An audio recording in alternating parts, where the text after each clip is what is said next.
Bonjour et bienvenue dans ce format court. La vidéo de vendredi était une collab, comme vous avez pu le voir, mais ce qui est important surtout, c'est que je ne suis pas le seul à avoir sorti une vidéo sur le sujet. En fait, tout le monde a sorti la sienne. Donc dans la vidéo d'aujourd'hui, je vais simplement me contenter de vous renvoyer vers le boulot des collègues. Parce qu'on a fait ce boulot tous ensemble et que ça serait quand même con de passer à côté. Mais vu que j'écris cette vidéo alors que tout n'a pas encore été publié, je pourrais pas vous filer les miniatures des vidéos, seulement les liens.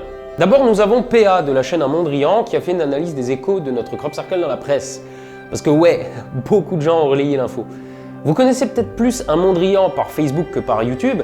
Ça veut pas dire qu'il faut pas aller voir parce que ces analyses sont très sensées. Je vous mets donc la vidéo là-haut dans les fiches.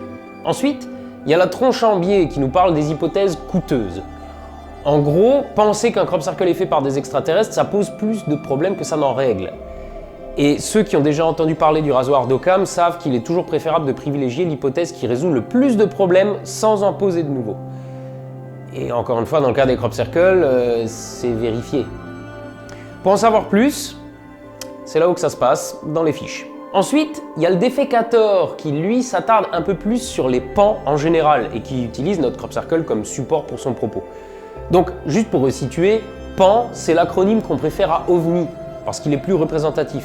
C'est phénomène aérospatial non identifié en opposition à objet volant non identifié.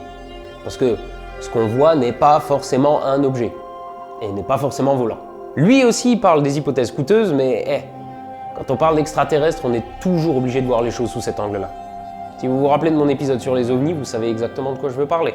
Là aussi, je vous mets le lien dans les fiches. Et pour finir, nous avons Christophe d'Hygiène Mentale qui, lui, cherche la meilleure manière de savoir si une méthode d'analyse est fiable ou pas. Parce que ce qu'on cherche, c'est pas juste à analyser un phénomène. On cherche à l'analyser, mais pour tomber sur une conclusion qui nous rapproche de la vérité, pas qui nous en éloigne. C'est pas la première fois qu'il aborde le sujet sous cet angle, mais là, comme on dispose d'un super sujet d'étude, c'était l'occasion rêvée. Donc lui aussi, il est dans les fiches. J'avoue que la vidéo d'aujourd'hui est plutôt courte, parce que c'est tout ce que j'avais à vous dire. Mais une fois que vous aurez regardé tout ça, je pense que vous en aurez eu largement pour patienter jusqu'à l'épisode suivant qui sort vendredi.